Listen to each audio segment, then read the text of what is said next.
kita kembali bersyukur kepada Tuhan karena Tuhan kita adalah Tuhan yang baik dan Dia begitu mengasihi sepanjang perjalanan hidup kita, di mana Tuhan tidak pernah meninggalkan kita, Tuhan tidak pernah biarkan saudara dan saya.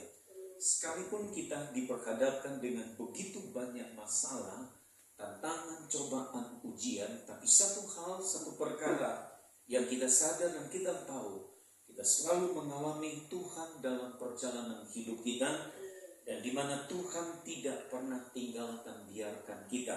Dan saudara, perlu kita sadar di hari-hari ini, biarlah kita sebagai anak-anak Tuhan atau gereja Tuhan, jangan kita berdiam diri, jangan kita menjadi letih, jangan kita menjadi loyo, jangan kita berdiam diri saja, tetapi biarlah saudara dan saya hari-hari ini, tugas kita sebagai gereja Tuhan, sebagai anak-anak Tuhan, kita harus bangkit. Dan saudara, ayat pada pagi hari ini kita akan baca di dalam Yesaya pasalnya yang ke-61 ayat yang pertama. Bangkitlah, menjadi teranglah, sebab terangmu datang dan kemuliaan Tuhan terbit atasmu. Haleluya.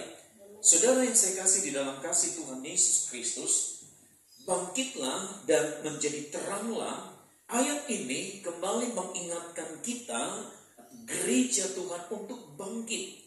Hal yang pertama, saudara, ayat ini mengingatkan kepada kita, gereja Tuhan, untuk bangkit dan berdiri di dunia ini. Artinya, saudara, kalau kita perhatikan, gereja Tuhan jangan berdiam diri, atau gereja Tuhan jangan santai, gereja Tuhan jangan lalai dan letih lesu. Gereja Tuhan jangan berdiri di kaki orang lain. Gereja Tuhan jangan mengandalkan kekuatan manusia. Gereja Tuhan jangan mengandalkan orang tua. Gereja Tuhan jangan mengandalkan kekuatan kita manusia. Karena Alkitab katakan, terkutuklah mereka yang mengandalkan kekuatan manusia. Tapi Yeremia 17 ayat 7 di situ dikatakan, diberkatilah orang yang mengandalkan Tuhan. Saudara, gereja Tuhan jangan kita mengandalkan kekuatan kita manusia. Gereja Tuhan jangan tinggal di zona kenyamanan terus menerus. Sebab saudara, kalau kita terus tinggal di zona kenyamanan, itu akan membuat iman kita mandul. Kalau kita tetap terus tinggal di zona kenyamanan, itu akan terus membuat iman kita semakin hari bukannya semakin bertumbuh, tetapi iman kita akan menjadi kerdil. Sehingga ketika tantangan, cobaan, ujian datang melanda kehidupan kita, maka akan muncul keraguan, maka akan muncul ketakutan, akan muncul kekhawatiran. Dan inilah yang melanda setiap kehidupan gereja Tuhan di akhir zaman. Kenapa? Karena mereka terlalu suka hidup di zona kenyamanan. Memang saudara, ketika kita menikmati dan hidup di zona kenyamanan, segala sesuatu itu terfasilitasi. Apalagi kita di dunia sekarang ini, di mana dunia yang memberikan atau memfasilitasi kita untuk dapat hidup enak, untuk supaya kita termanjakan. Tapi hati-hati saudara, di zona nyaman akan membuat kehidupan kita, kerohanian kita bukannya bertumbuh, tetapi akan semakin merosot dan merosot. Sementara saudara, kita hidup di akhir zaman, kita hidup di masa yang sukar, kita hidup di masa yang sulit. Itu sebabnya saudara, Alkitab kembali mengingatkan kepada kita untuk kita bangkit, kita keluar dari zona kenyamanan yang terus menerus. Mari gereja Tuhan jangan biasakan diri dengan hal-hal duniawi. Jangan biasakan diri atau memanjakan hidup ini, daging ini, dengan hal-hal yang duniawi, yang nantinya saudara itu akan menjebak kehidupan kita, itu akan membawa kita kepada satu persoalan hidup, persoalan keluarga, persoalan ekonomi yang semakin hari semakin serius masalahnya. Itu sebabnya saudara, janganlah kita membiasakan diri kita dengan hal-hal duniawi. Memang saudara rasanya enak, rasanya menyenangkan, tapi sifatnya semuanya itu sementara. Tapi kalau kita mempergunakan waktu-waktu yang akhir ini adalah waktu-waktu kita datang kepada Tuhan, waktu-waktu kita mempergunakan dengan Tuhan, merenungkan firman Tuhan, melakukan firman Allah, melakukan semua yang benar, melakukan semua yang menyenangkan, maka saya yakin dan percaya saudara, ketika kita masih berada di dunia ini, kita akan dapat melakukan hal-hal yang rohani, yang dapat memberikan dampak yang positif, yang dapat memberikan dampak yang baik bagi keluarga, bagi rumah tangga, bagi pergaulan kita, bagi relasi kita, siapapun. Kalau kita melakukan kebenaran itu, maka hidup kita akan semakin hari semakin disukai oleh rekan-rekan kita dan akan semakin disukai oleh Tuhan. Itu sebabnya saudara, gereja Tuhan jangan memuaskan keinginan-keinginan daging yang nantinya akan membinasakan. Hati-hati saudara. Itu sebabnya Alkitab mengingatkan kembali, gereja Tuhan jangan menjadikan diri kita menjadi kendaraan untuk melakukan dosa. Gereja Tuhan jangan menjadikan alat kekuasaan dunia. Dan ini akan membawa kita kepada satu jurang kebinasaan. Sehingga Alkitab katakan, kita mungkin berpikir jalan kita lurus, tetapi ujungnya menuju kepada kebinasaan. Betapa tragisnya hidup ini kalau seperti itu. Kita sudah melakukan hal-hal yang mungkin itu baik, tapi akhirnya ujungnya kalau kita hidup dan membiasakan menjadikan alat kekuasaan dunia ini, maka hidup ini akan menerima akibatnya. Jadi Alkitab mengingatkan kepada kita, gereja Tuhan jangan melibatkan dirinya untuk kompromi dengan dosa. Alkitab mengingatkan kepada kita, gereja Tuhan jangan dibodohi oleh tipu muslihat manusia. Alkitab mengingatkan kita, gereja Tuhan jangan dininabobokan oleh harta pangkat jabatan. Alkitab mengingatkan kepada kita, gereja Tuhan jangan main-main api dan yang nantinya akan menghanguskan kita. Jangan main-main di dalam kegelapan. Kenapa saudara? Karena kegelapan itu sendiri akan membuat hidup kita semakin hari semakin gelap, semakin hari semakin tenggelam dalam kegelapan dunia, dan itu akan membawa kita kepada satu kelam kabut yang begitu serius, satu kelam masalah yang begitu serius. Tambah kita sadari, kita hidup di dalam kegelapan itu. Alkitab kembali mengingatkan kepada kita, gereja Tuhan jangan main-main dengan kekuasaan yang nantinya akan menghancurkan. Kalau kekuasaan harta pangkat Tuhan percayakan kepada kita, biar itu sesuatu yang dapat kita kerjakan sesuai dengan keinginan Tuhan, bukan keinginan kita manusia. Tapi kadang-kala harta pangkat jabatan kekuasaan yang Tuhan letakkan dalam kehidupan kita, kita pakai untuk menekan seseorang, kita pakai untuk sebuah kepentingan diri kita sendiri, tapi itu akan membawa kita terjerumus dalam persoalan yang semakin dalam. Hal yang kedua saudara, kita kembali mengingatkan kepada kita, gereja Tuhan, untuk bangkit dan berdiri atas nama kebenaran firman Allah. Katakan amin. Artinya saudara, inilah saatnya gereja Tuhan berdiri atas landasan firman Tuhan. Kalau kehidupan kita berdiri atas landasan firman Tuhan, kalau kehidupan kita, kekristenan kita berdiri atas landasan firman Allah, kebenaran, maka itu akan membawa kehidupan kita semakin hari semakin hidup di dalam kebenaran. Saatnya gereja Tuhan berdiri atas landasan kasih.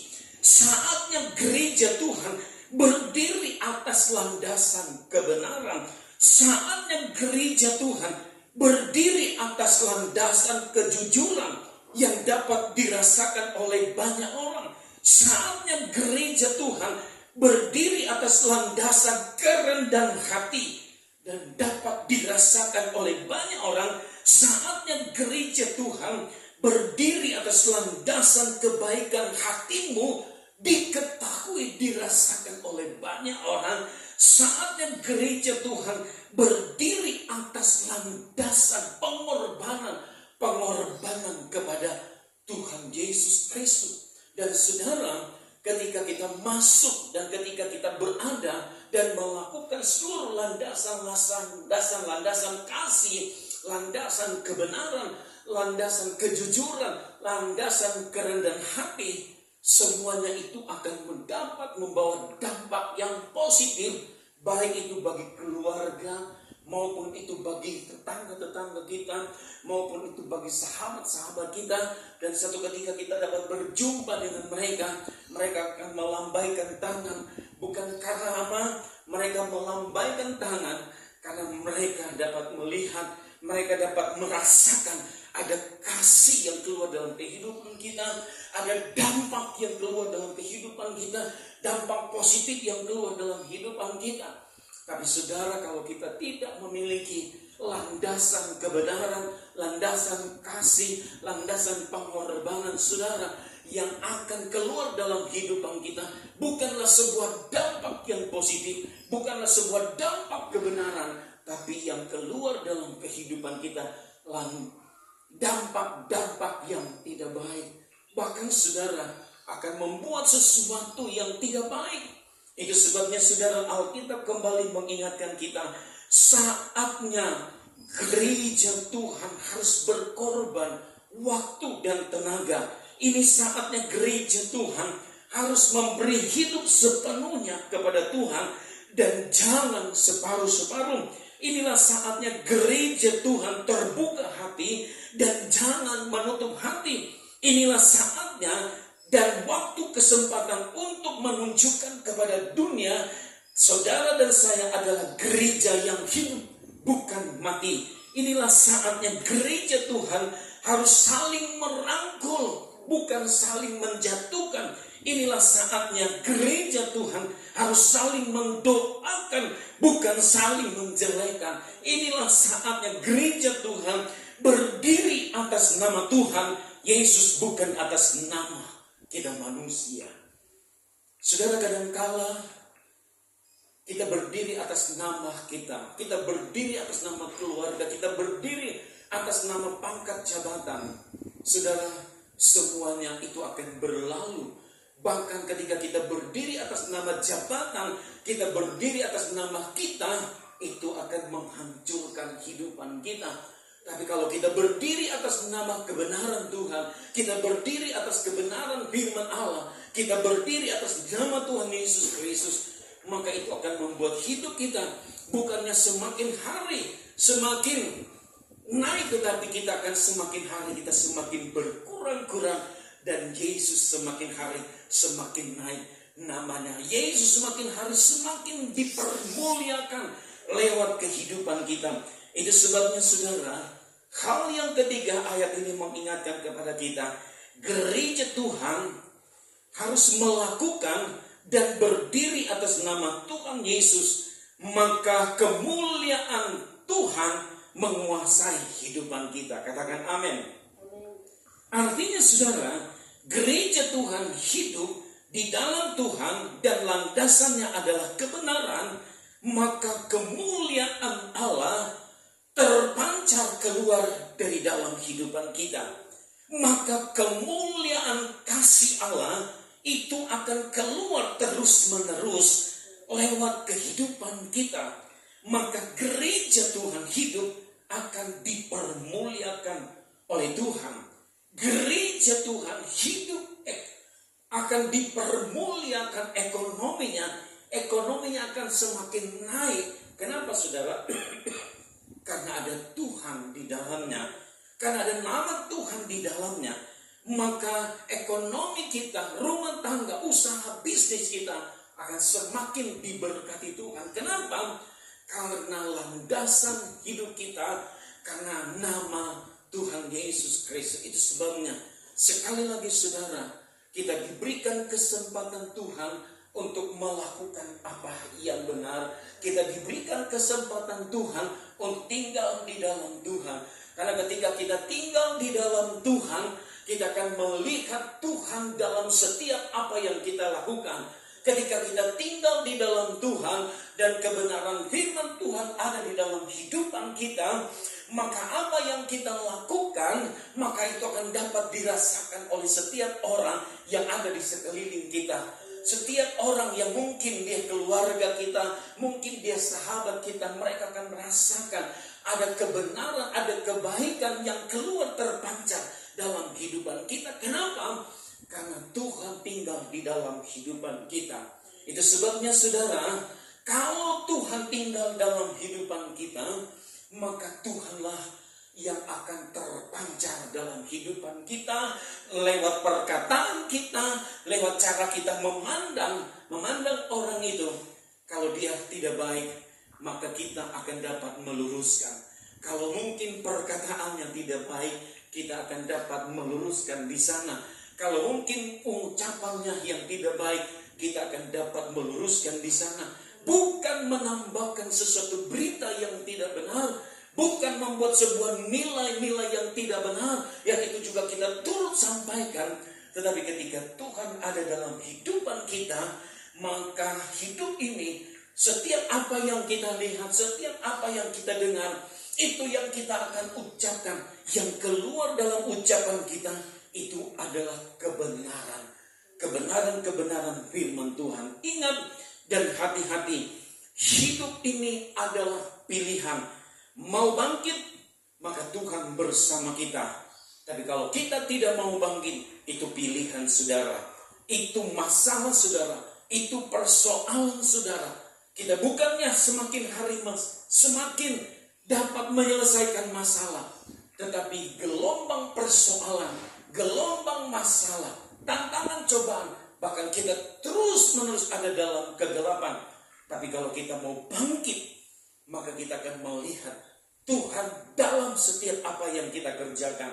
Kita akan melihat Tuhan dalam apa yang kita lakukan. Kita akan melihat Tuhan dengan segala mujizat yang Tuhan kerjakan. Dan ingat saudara, jangan kita tinggal diam dan berdiam diri saja. Tapi mari kita bangkit hari-hari ini. Bangkit kesetiaanmu, bangkit pengorbananmu, bangkit untuk lakukan kebenaran firman Allah. Jadikan pribadimu adalah pribadi-pribadi yang bangkit berdiri atas kebenaran firman Allah, yang mampu berdiri atas kejujuran yang Tuhan taruh letakkan dalam kehidupan kita, sehingga kita mampu berkata benar ketika kita diminta kebenaran. Kita mampu berkata jujur ketika kita diminta untuk kata jujur. Ketika kita berkata Tuhan itu baik, maka kita juga akan melakukan segala sesuatu itu baik adanya. Mari kita tunduk kepala. Bapa di surga, Bapa yang kami panggil dalam nama Yesus Kristus. Kami percaya Tuhan ada di tengah kami. Tuhan memberkati kami. Tuhan, ini satu kerinduan kami. Kami mau bangkit. Dan kami mau bangkit atas nama Tuhan. Kami mau bangkit atas nama kebenaran. Kami mau bangkit atas nama kasih-Mu. Kami mau bangkit atas nama firman-Mu. Karena kami tahu ketika kami bangkit atas kebenaran firman Allah, maka hidup ini akan membawa dampak. Hidup ini akan membawa dampak positif yang baik. Dan hidup ini akan dapat memberikan pengaruh. Sehingga banyak jiwa-jiwa dimenangkan untuk Tuhan. Terima kasih Bapa di surga. Terima kasih. Biarlah Tuhan tanamkan benih firman-Mu. Bekerjalah terus di setiap hati kami. Sehingga hati kami diubahkan. Hidup kami diubahkan. Ekonomi kami diubahkan. Rumah tangga kami diubahkan. Anak cucu kami diubahkan. Negara kami diubahkan. Semua yang melihat kami ada Yesus sehingga mereka diubahkan dan mereka diselamatkan, dijamah oleh Tuhan. Terima kasih Tuhan. Dalam nama Yesus Kristus kami berdoa. Haleluya. Amin.